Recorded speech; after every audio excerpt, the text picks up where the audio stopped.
400 aircraft launched into the Pacific sky. By nightfall, almost none remained. What happened on June 19, 1944, wasn't a dogfight. It was a massacre. A clash so lopsided it rewrote the very rules of air combat. Everyone knows December 7th, 1941, Pearl Harbor. But almost no one knows about the day Japan's air arm was obliterated in just a few hours. Today we're going back to that morning, to see how a single battle changed the Pacific War forever. If you value documented World War II history told like this, subscribe. It's the best way to support our work. This story is built from U.S. Navy action reports, pilot diaries, and Japanese after-action records. And now, back to the Pacific sky. Dawn, June 19, 1944. The sea was calm, deceptively calm. Over 15 American carriers of Task Force 58 rolled slowly west. Below decks, thousands of men waited. Above decks, engines rumbled, a low growl like caged animals straining against steel chains. Lieutenant Commander David Harrington walked across the deck of USS Independence. He was 27, veteran now, but he remembered flying Wildcats in 1942, when the Zero could outturn and outclimb him at will. Back then, every mission felt like a coin toss with death. Today, strapped into the cockpit of an F-6F Hellcat, things were different. He ran his hand over the armored fuselage. 6.50 caliber machine guns sat ready in its wings. A 2,000 horsepower engine beneath the cowling. This wasn't just another fighter. This was a weapon built to kill Zeros. Harrington knew it. The Japanese didn't. Far beyond the horizon, Admiral Jisaburo Ozawa was assembling Japan's last great gamble. 9 carriers, hundreds of aircraft, pilots young and old, some hardened aces, many barely trained. They believed this was their chance to break the American fleet, to stop the tide before it reached the Marianas. They were wrong. The Hellcat's answer. Only 3 years earlier, the Zero had seemed untouchable. At Pearl Harbor, at the Coral Sea, over the Philippines, it danced through the sky, slicing apart clumsy Wildcats, leaving American pilots feeling like they were chasing ghosts. But American engineers listened. Survivors of those early battles told them exactly what the Zero could do, and what it couldn't. Outturning it? Impossible. Outclimbing it? Suicidal. The answer was simple. Don't build a dancer. Build a brawler. So the Hellcat was born, heavier, stronger, forgiving to fly. Armor where the Zero had none. Self-sealing tanks where the Zero turned into a torch. 6 guns where the Zero carried 2. And an engine that gave rookies the one thing they needed most, speed and altitude. By 1944, American industry was spitting out Hellcats faster than Japan could build replacements. While Japanese trainees were rushed into combat with barely 50 hours of flight time, U.S. rookies logged 300 before even joining a squadron. The math was merciless. The sky darkens. At first light, Task Force 58 spread across 15 miles of ocean. Battleships guarded the carriers. Destroyers screened them with radar. And nearly 1,000 aircraft sat ready to launch. Inside the Combat Information Center, glowing radar screens told the story before anyone saw it with their eyes. Contacts. Dozens. Then hundreds. 4 waves incoming. Fighters, dive bombers, torpedo planes, the largest strike Japan had mounted since Midway. On the Lexington, Admiral Mark Mitcher gave the order. Launch the fighters. Hold the line. Hellcats began thundering down carrier decks. The air above the fleet filled with blue-gray silhouettes, climbing into the dawn. Harrington's squadron climbed with them. Beside him, his wingman Lieutenant Samuel Ortiz, just 20 years old, quick grin under his helmet, fearless. Ortiz had barely tasted combat. Today he'd be thrown into the greatest carrier battle in history. The first wave. At 15,000 feet, Harrington and Ortiz waited. Then they saw it. The horizon darkened, a black smear of wings and propellers, sunlight flashing off Japanese insignia. Zeros, Vals, Judas, Kates, nearly 100 aircraft in tight formation, all coming straight for the fleet. Contact, came the call over the radio. All units, intercept. Harrington pushed his throttle forward. The Hellcat roared. He dove. The first Zero never saw him. 6 guns spat fire. The fragile fighter disintegrated in an instant.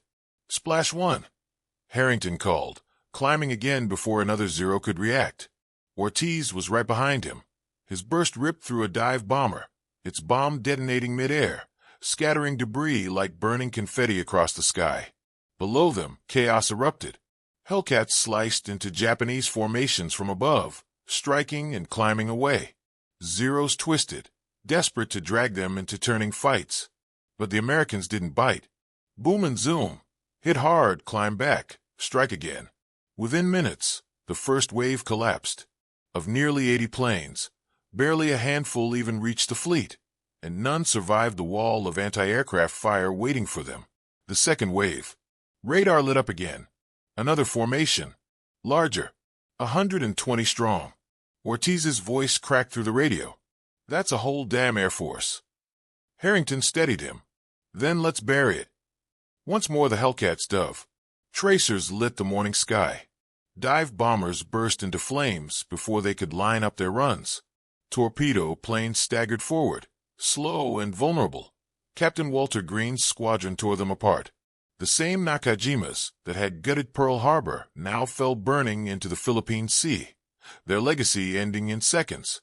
For the Japanese pilots, many with fewer than 60 hours in the cockpit, it was slaughter. Veterans tried to rally them, but panic set in. Formations broke. The sky became a storm of spiraling wreckage and parachutes, drifting into a sea already slick with fuel and fire.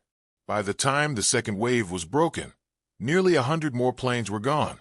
Waves 3 and 4. By noon, 2 more waves came. 80 planes. Then 50 more, the scraps, the reserves, even training aircraft pressed into combat.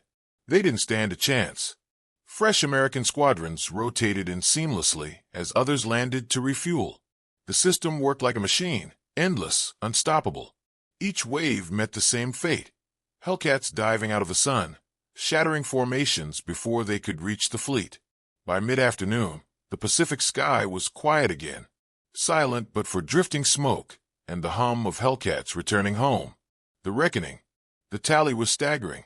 Nearly 400 Japanese aircraft destroyed in a single day. American losses, 29. A kill ratio better than 14-1. For Japan, it wasn't just defeat. It was annihilation. Decades of experience, gone. The last cadre of veteran pilots, gone. The legend of the Zero, gone. That night aboard Independence, Harrington leaned against the rail, staring at the horizon. Fire still burned where planes had fallen. He thought of the boys who had flown against him that morning. Brave, yes, but doomed from the start. Ortiz joined him, helmet tucked under his arm. "I lost count today," he said softly. "So did I," Harrington replied. "But I know what it means. They'll never recover." And they didn't. Legacy of the Turkey Shoot. June 19th, 1944 would be remembered as the Great Marianas Turkey Shoot. The day Japan's naval aviation died. From then on, American carriers sailed where they pleased, striking when they wished. The Hellcat alone would finish the war with over 5,000 kills, a kill ratio of nearly 19-1, unmatched in history. But its real legacy was proof. Proof that courage wasn't enough, that systems and industry could outbuild and outlast even the fiercest enemy. 3 months later, American bombers struck Tokyo. A year later, Hellcats circled above the USS Missouri as Japan signed surrender. The Zero, once feared across the Pacific, was gone. The Hellcat remained. The day Japan lost 400 planes in hours wasn't just the death of an air arm. It was the death of an empire's dream of controlling the sky. The horizon trembled with the hum of engines. What began as faint echoes soon swelled into a roar that made the very air seem alive. Radar officers aboard the carriers had already given warning. Contacts to the west, dozens of them, multiplying with every sweep of the glowing green screens. By mid-morning on June 19th, 1944, the first of Japan's strike waves had risen into the sky, and they were heading straight for Task Force 58. Lieutenant Commander David Harrington sat in the cockpit of his F-6F Hellcat, climbing higher with every passing second. His wingman, Samuel Ortiz, flew off his right shoulder, the two of them specks of blue steel against an endless dome of morning sky. Harrington's eyes scanned the horizon. Then he saw it, the distant black mass, like a swarm of hornets, spreading wider as it approached. Dive bombers, torpedo planes, escorts. Zeros glittered in the sun as their red Hinomaru insignia flashed against silver wings. Contacts, bearing 270. The radio crackled. Estimate 80 plus. The enemy came on in waves, their formations stretching from cloud to sea. It looked overwhelming, like a tide of steel and fire. But Harrington had been trained for this moment. So had every man flying alongside him. Remember your training? Commander Frank Dalton's voice cut through the static. Boom and zoom. Never turn with a zero. Hit them hard. Hit them once. Climb away. Dalton was a veteran of Guadalcanal, a man who had watched the Zero dominate in 1942. He knew the enemy's strengths, and more importantly, their weaknesses. The Hellcat had been built to exploit those weaknesses, and now it was time to prove it. Harrington pushed his throttle forward, his Hellcat responding with a growl of raw horsepower. Gravity pulled as he tilted into a dive, nose down, targeting a Zero that lagged at the edge of the formation. The Japanese pilot never saw him coming. At 1,000 yards, Harrington pressed the trigger. The Hellcat's 6.50 caliber guns erupted in unison, spewing a storm of tracers that lit the sky like burning meteors. The Zero disintegrated in a burst of flame. Pieces of its fragile airframe spun away, trailing black smoke as it tumbled into the ocean below. Splash one, Harrington said calmly into his radio. Ortiz's voice came in hot behind him. Judy bomber down. She's burning. Below them, the Japanese formation began to buckle. The first strike wave of 80 aircraft suddenly faced 36 Hellcats, slashing through their ranks like scythes through wheat. Dive bombers broke formation, some veering wildly as pilots panicked. Others tried to press on, determined to strike the American carriers, but they had to survive the wall of Hellcats first. For many, that wall was impassable. The air turned into chaos. Zeros twisted and rolled, desperate to lure the Americans into dogfights where their agility still meant something. But the Hellcat pilots refused to be baited. They dove, fired, and climbed away, striking with brutal efficiency.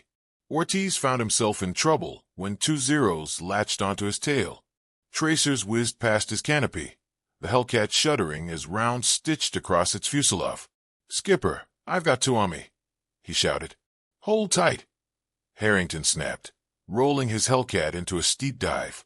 He lined up on the first Zero chasing Ortiz and squeezed his trigger. The burst caught it square in the engine. The fighter erupted in fire, plunging toward the sea. The second broke off, leaving Ortiz climbing free. "Thanks, Skipper," Ortiz breathed, his voice tight. "Oh, you won." The radio was alive with voices. "Splash 2. Got a Val going down in flames. Watch your 6. More coming in from high." The sky became a storm of fire and smoke, aircraft spiraling downward in burning arcs, parachutes blooming against the blue before vanishing into the ocean. By the time the first wave collapsed, dozens of Japanese aircraft had been destroyed. Only a handful broke through the Hellcat gauntlet, and when they reached the American fleet, they faced another nightmare. Anti-aircraft guns opened fire. Battleships and cruisers threw walls of flak into the sky, shells bursting into black puffs that shredded the survivors before they could line up an attack run. The ocean below boiled with wreckage, burning planes, shattered wings, oil slicks spreading like ink across the water. Task Force 58 had survived the first test, with barely a scratch. But the Japanese were not finished. Not yet. At 10:30, radar screens lit up again. A second wave, larger than the first. Over 120 aircraft, closing fast. Ortiz's voice crackled over the radio, low and tense. "That's a whole damn Air Force, Skipper." Harrington adjusted his grip on the stick. "Then let's bury it." Once again, the Hellcats climbed to meet the storm. The Japanese pilots came on, but this wave was different. Many of them were young, too young. Training schools in Japan had been gutted, their flight programs cut down to the bone. Some of these men had fewer than 50 hours of flight time. They were boys, barely able to hold formation, yet they were being hurled into the deadliest skies on Earth, and they were flying against veterans in Hellcats. When the two sides collided, it was slaughter. Dive bombers fell from the sky in flames. Torpedo planes disintegrated before they even came within sight of the fleet. The Zeros fought desperately, but their numbers and skill could not match the sheer weight of American fighters. The Hellcat was faster, tougher, and deadlier. Captain Walter Green, leading his squadron, personally cut down 2 torpedo bombers in a single pass. Others followed suit. What had once been a proud air arm, the spearhead of Japanese naval power, was unraveling before their eyes. By noon, the second wave was gone. Another 100 aircraft lost. But the day was far from over. Radar reported a third wave, 80 more planes. Then a fourth, 50 more. Japan was throwing everything it had left into the fight. And with each wave, the slaughter continued. By mid-afternoon, the Pacific sky was littered with burning wreckage. Nearly 400 Japanese aircraft had been destroyed. American losses? Barely 30. A kill ratio so lopsided it seemed impossible, 14-1. For Harrington and Ortiz, it was survival. For Japan, it was the end of an era. The Zero, once untouchable, once feared across the Pacific, had met its reckoning, and it would never recover. By late afternoon, the Pacific was eerily quiet. The frantic swarm of aircraft, the screaming dogfights, the trails of smoke and flame that had carved the heavens, all of it was gone. In their place hung silence, broken only by the low thrum of carrier engines and the hiss of waves against steel hulls. For the men of Task Force 58, the transformation was surreal. Hours earlier, they had fought for their lives in a maelstrom of fire. Now, the horizon was littered with wreckage, burning oil slicks, parachutes drifting lifelessly on the sea, and fragments of what had once been Japan's proud carrier air arm. On the deck of the USS Independence, mechanics swarmed over battered Hellcats, patching holes, replacing panels, reloading ammunition. Pilots climbed down from their cockpits, some laughing with wild relief, others staggering as if drunk, their bodies running on nothing but adrenaline. The smell of cordite, oil, and scorched metal clung to everything. Lieutenant Commander David Harrington pulled his helmet free and let the Pacific air wash over him. His Hellcat, tail number 29, was pockmarked with bullet holes, one round buried in the armor plate behind his seat. He touched it absently, the realization settling in. 1 inch lower, and he wouldn't be standing on the deck. His wingman, Ortiz, limped over, helmet under his arm, still grinning despite the exhaustion in his eyes. "Skipper," he said hoarsely. "I stopped counting after 6. They were falling like rain." Harrington nodded, his voice low. "I know. I saw them." But beneath the triumph, there was something else, an unspoken heaviness. Because while Task Force 58 had survived, Japan had lost more than aircraft. They had lost their last real hope of contesting the Pacific skies. That night, in the wardroom, Captain Walter Green stood before his men. The room buzzed with tired voices, pilots replaying the day's battles with gestures, sound effects, bursts of laughter. But when Green spoke, the noise died instantly. "Gentlemen," he said, his gravel voice cutting through the hum of the ship's engines, "today we destroyed Japanese naval aviation." He let the words hang in the air. Not bruised it, not weakened it, destroyed it. He held up the day's tally. Nearly 400 enemy aircraft confirmed down. American losses? 29. The silence was heavy. Numbers had a way of speaking louder than any speech. Lieutenant Harrington thought back to 1942. Pearl Harbor, Coral Sea, Midway. He remembered the helplessness of flying a Wildcat against a Zero that could turn inside his every move, the despair of watching comrades vanish in smoke and flame. In those years, the Zero had been untouchable, a phantom in the sky. But today, in a single day, that phantom had been shattered. While the Americans counted victories, Japan counted losses it could never replace. The disaster of June 19th would forever be remembered as the Great Marianas Turkey Shoot, a name coined by pilots who compared the battle to shooting game birds. Yet for Japan, it was not just a battle lost. It was annihilation. In Tokyo, Admiral Jisaburo Ozawa's report was devastating. 400 aircraft gone, veteran pilots lost, the backbone of carrier aviation destroyed. Japan could build more planes, yes, but they could not rebuild the men who flew them. By 1944, training programs had been cut so drastically that new pilots graduated with barely 50 hours in the cockpit. They were sent straight into battle against American aviators who had triple, sometimes quadruple that experience. The result was merciless. America's factories produced aircraft faster than Japan could even count them. Every month, Grumman rolled out hundreds of Hellcats. Every month, new squadrons graduated with fresh, trained pilots. The balance was not simply tilted, it was crushed. Japan, once the hunter of the Pacific skies, had become the hunted. The following morning, Harrington walked the deck of the Independence. The sun rose over a calm sea, its light glinting off the folded wings of Hellcats lined in neat rows. The air was quiet now, too quiet. No swarm of Zeros, no black trails clawing the sky, no desperate enemy strikes. Only the endless Pacific stretching to the horizon. Ortiz joined him, rubbing tired eyes.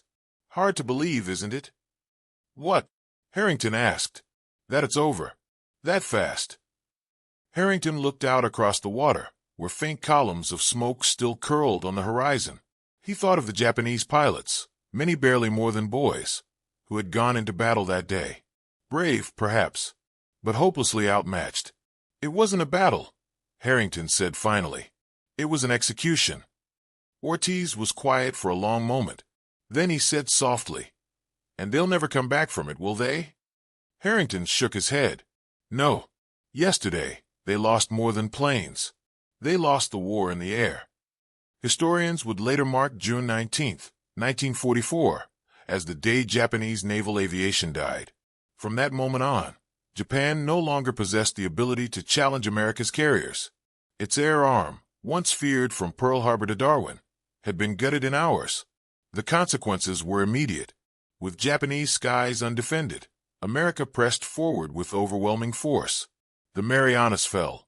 Guam, Saipan, and Tinian became springboards for the next phase of the war, the bombing of Japan itself. And when the B-29 superfortresses began to take off from those islands, carrying destruction to the Japanese homeland, there were no fleets of Zeros waiting to stop them. The great guardian of the Pacific had been slain. On the flight deck that evening, Harrington stood beside his Hellcat. The machine looked almost alive in the fading light, its wings folded like the arms of a resting giant. He ran his hand along its battered skin and felt a quiet gratitude. The Hellcat was not elegant. It was not glamorous. But it had done what it was built to do. It had ended the Zero's reign. Somewhere far to the west, survivors of the day's massacre floated in lifeboats or clung to wreckage, waiting for rescue that might never come. Harrington thought of them, their courage, their desperation, their hopeless fight, and he felt no triumph, only a heavy respect. War was not about heroes anymore. It was not about individual skill. It was about systems, machines, factories, training programs, supply lines. America had mastered that system. Japan had not, and the sky had decided the rest. That night, Harrington wrote in his journal, "Today, the Zero died, and with it, Japan's last hope of victory. The Pacific is ours now, but victory feels less like triumph and more like inevitability." From that day forward, the Pacific War entered a new phase. Saipan fell. Guam followed. Tinian became a fortress. And from those islands, B-29s would rise to rain fire on Tokyo itself. The Zero had once been the terror of Pearl Harbor, but by the summer of 1944, it was nothing more than burning wreckage in the Philippine Sea. The Hellcat had not just won a battle. It had ended an era. When dawn broke on June 20th, 1944, the horizon told the story in silence. No black plumes of aircraft launching from Japanese carriers.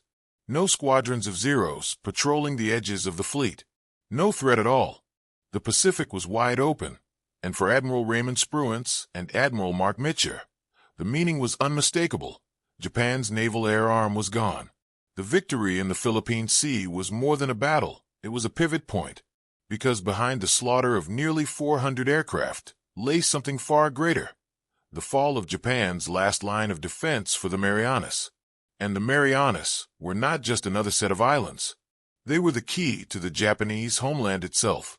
The islands of Saipan, Tinian, and Guam lay at the heart of the Pacific, 1,500 miles from Tokyo. Whoever held them held the ability to launch long-range bombers directly at Japan. For Tokyo, the Marianas were the outer wall of their fortress. For Washington, they were the springboard for victory. On June 15th, just days before the Turkey Shoot, American Marines had stormed the beaches of Saipan. They had come ashore under fire, fighting through coral reefs, machine gun nests, and a fanatical Japanese defense that used caves, ridges, and every inch of terrain to their advantage.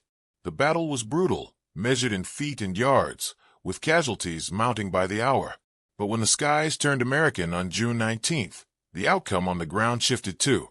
Without air cover, Japanese troops on Saipan were exposed. Their supply lines crumbled, their movements restricted, their morale shattered as Hellcats and Avengers struck from above at will. By July 9th, after nearly a month of savage fighting, Saipan fell. More than 29,000 Japanese soldiers were dead. Thousands of civilians, trapped by propaganda that told them Americans would torture and kill them, leapt from cliffs in mass suicides that horrified the Marines. And for Japan's high command, the loss of Saipan was catastrophic. Admiral Somu Toyota later admitted, "The fate of the empire rested on the defense of the Marianas. When we lost Saipan, we lost the war." The dominoes did not stop there.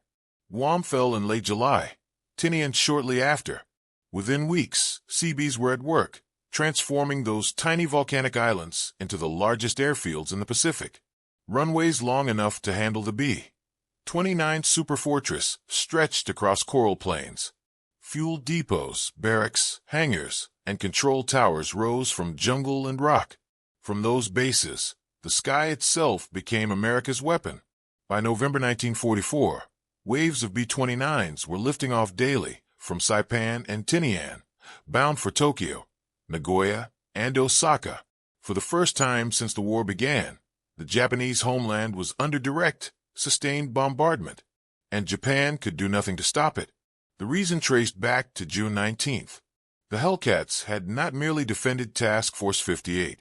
They had gutted the one force capable of challenging American bombers over the Pacific, carrier-based aviation. The Zero had once been the terror of the skies. By mid-1944, it was little more than target practice. American pilots knew it. Marine aviator Kenneth Walsh later said, "The Hellcat made the Zero obsolete. The only danger left was underestimating them." For Japanese pilots, the despair was palpable. Diaries recovered after the war spoke of hopelessness, of being sent into the air with almost no training, against opponents who flew faster, shot straighter, and climbed higher.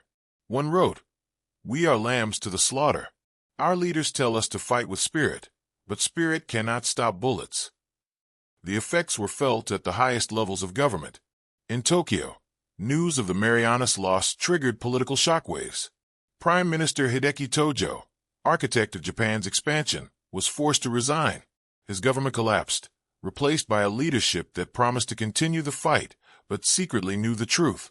Without the Marianas, without its carrier air arm, Japan had no chance of victory. General Douglas MacArthur, watching events unfold, understood the magnitude. Saipan, he later said, was the decisive battle of the Pacific. From that moment, Japan's defeat was assured. For the men who had fought in the skies on June 19th, the shift was immediate.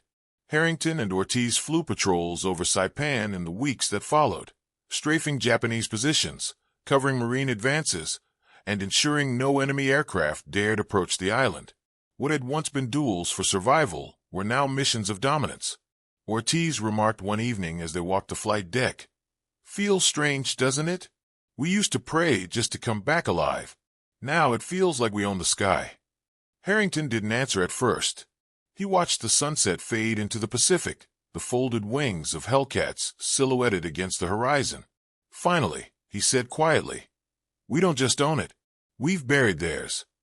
Historians would later trace a direct line from June 19th to August 6th, 1945. Without the Turkey Shoot, without the fall of the Marianas, there would have been no runways on Tinian, no launching pad for the Enola Gay, no mushroom cloud rising over Hiroshima.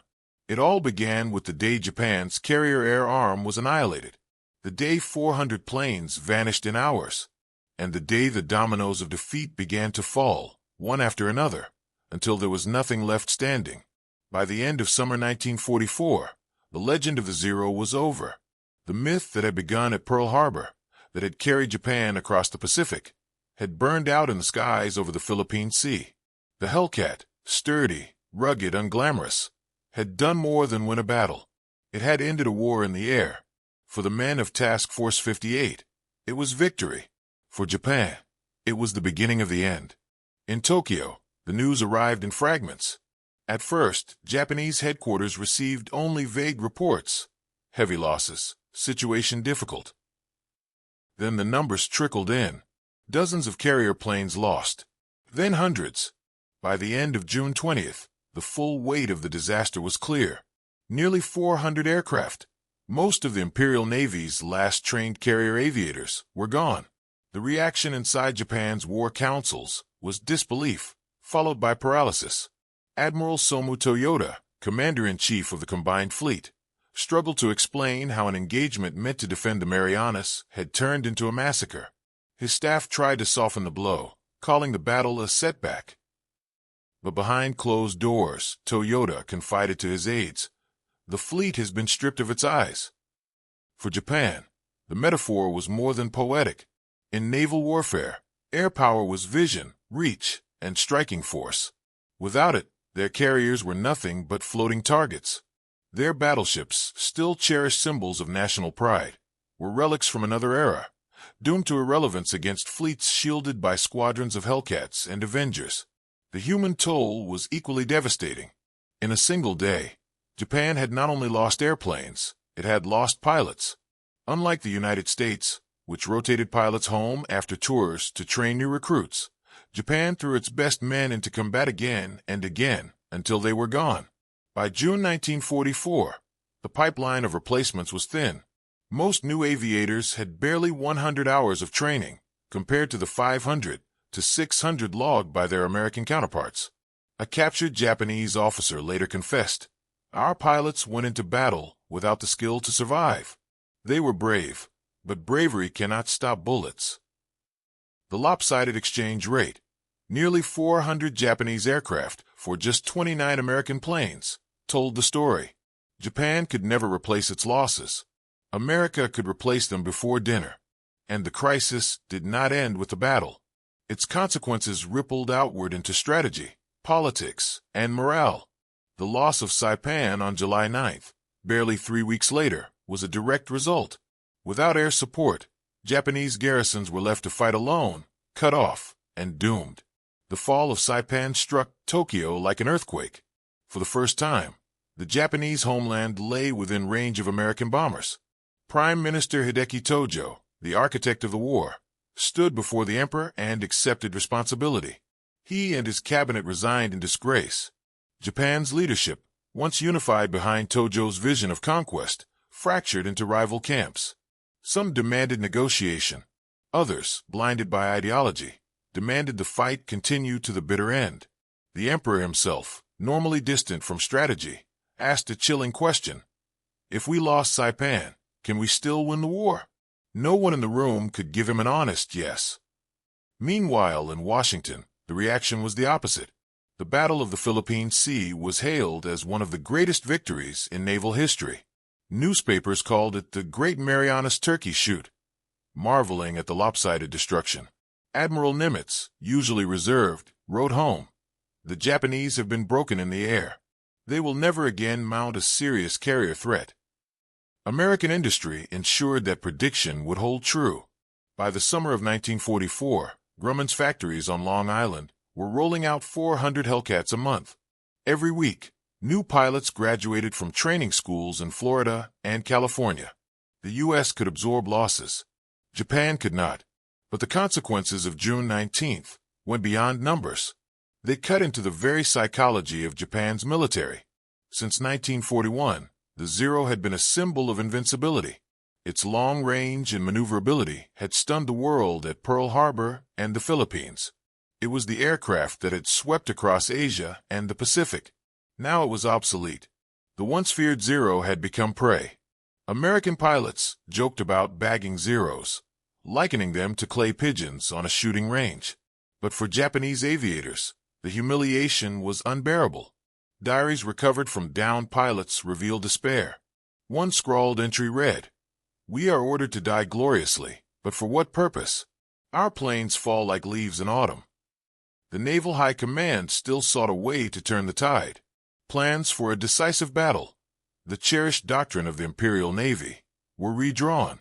The last battleships, Yamato, Musashi, Nagato, would be thrown into action alongside the surviving carriers in a desperate gamble to save the Philippines.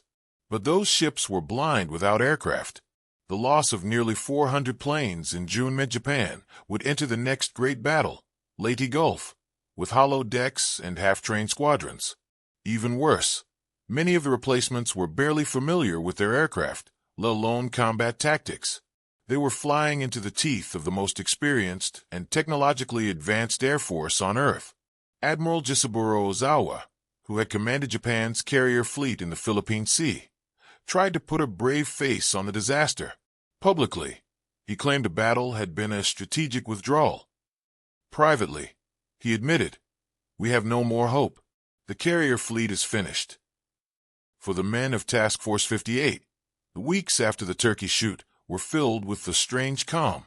Harrington and Ortiz, now veterans, flew fewer interceptions and more strikes, bombing Japanese positions, covering Marines, and escorting bombers. The skies, once filled with swirling dogfights, were eerily empty. Ortiz summed it up one evening. "It feels like we've already won the air war. Now it's just a matter of time." He was right. The silence in the sky was not peace. It was the pause before the storm of Leyte Gulf, Okinawa, and finally, the firebombing of Tokyo. And it all traced back to that day in June 1944, when Japan's Air Force died in a single catastrophic blow. By October 1944, just 4 months after the Great Marianas Turkey Shoot, Japan's Navy was a shadow of its former self. The carriers were still afloat, their decks gleaming in the Pacific sun, but they were little more than illusions, hulls without wings, symbols without strength. The Battle of the Philippine Sea had ripped the heart out of Japan's naval aviation. When the U.S. invasion fleet closed on Leyte in the Philippines, the Imperial Navy prepared its final, desperate plan. Shogo 1. Operation Victory. The irony of the name would become clear in the days to come. Japan's high command understood one brutal truth. They could no longer meet the U.S. in the air. Their carriers had planes, but most of them were flown by barely trained rookies, boys in their late teens, with 100 flight hours and no combat seasoning. Many had never fired their guns in anger. Admiral Jisaburo Ozawa, commander of what remained of the Japanese carrier fleet, knew the truth too. His orders were chilling. His carriers were not meant to fight. They were bait. The plan was simple and suicidal. Ozawa would take his 4 surviving carriers, Zuikaku, Zuho, Chitose, and Chiyoda, and sail them north, away from Leyte, toward the U.S. Third Fleet under Admiral William Bull Halsey. The carriers would launch whatever planes they had left, but the real purpose was to lure Halsey away. Meanwhile, the rest of the Japanese fleet, massive battleships including Yamato and Musashi, heavy cruisers, and destroyers, would smash into the American invasion force at Leyte Gulf. If everything went according to plan, they would annihilate the transports, slaughter the landing forces, and cripple the U.S. advance in the Philippines. It was, in essence, Japan's last throw of the dice. When the fleets collided on October 23rd to 26th, 1944, the Pacific erupted into the largest naval battle in history. Leyte Gulf was not one battle but 4 interlocking engagements. The Battle of the Sibuyan Sea, the Battle of Surigao Strait, the Battle off Cape Engano, and the Battle off Samar. The scale was staggering. More than 200,000 naval personnel, 300 ships, and hundreds of aircraft engaged across thousands of square miles. At Sibuyan Sea, American carrier planes swarmed over Musashi, Yamato's sister ship, and one of the most heavily armed warships ever built. She absorbed 19 torpedo hits and 17 bombs before finally capsizing, a floating fortress dragged to the bottom by the sheer weight of her armor. At Surigao Strait, The last great battleship duel in history unfolded. American battleships, some survivors of Pearl Harbor, crossed the T against the Japanese Southern Force. It was a massacre. Torpedoes, shells, and airstrikes turned the strait into a blazing graveyard of steel.